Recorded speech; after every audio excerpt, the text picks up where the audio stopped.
सिख जंगजुओं की सबसे मुतासिर कुन कहानियों में से एक माई भागो की कहानी है, जिसे माता भाग कौर भी कहा जाता है। वो एक निडर खातून थीं जिन्होंने सिख सिपाहियों की जंग में क़यादत की और तारीख के एक नाजुक लम्हे में सिख अक़दार के तहफ़्फ़ुज़ में अहम किरदार अदा किया।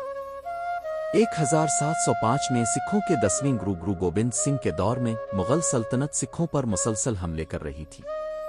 गुरु गोबिंद सिंह और उनके जंगजुओं का छोटा गिरोह मुग़लों के खिलाफ सिखों के गढ़ आनंदपुर साहिब का दिफा कर रहे थे। एक तवील मुहासरा बर्दाश्त करने के बाद बहुत से सिख मायूस हो गए और गुरु को छोड़ दिया, अपनी वफादारी से इनकार करते हुए एक खत पर दस्तखत कर दिए। ये सहराई, जिन्हें फोर्टी लिबरेटर चाली मुक्ति के नाम से जाना जाता है, अपने घरों को लूटे गुरु को छोड़ने पर शर्मिंदा हुए, लेकिन अपने फैसले से मुस्ताफी हो गए।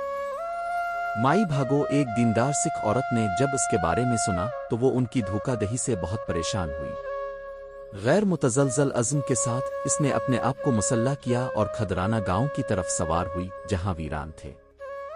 इसने उनको ऐसे अहम वक्त में अपने गुरु को छोड़ने के लिए सजा दी, उन्हें उनके अकीदे और अपने लोगों की हिफाजत के लिए उनका फ़र्ज याद दिलाया।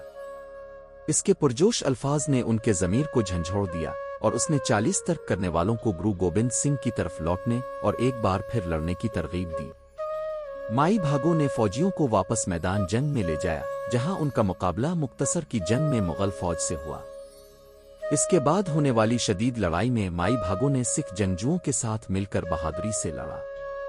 40 आज़ादी पसंदों ने भी बेमिसाल बहादुरी के साथ जंग लड़ी, गुरु गोबिंद सिंह के दिफा के लिए अपनी जानों का नजराना पेश किया।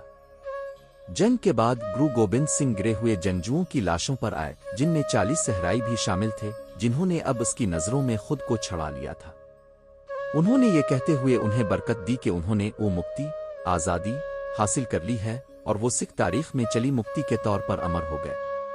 माई भागो जंग से बच गईं और गुरु गोबिंद सिंह की खिदमत करती रही। वो आखिरकार मुराकबा की जिंदगी से रिटायर हो गईं और सिखों की हिम्मत, ताकत और लगन की अलामत बनी रही।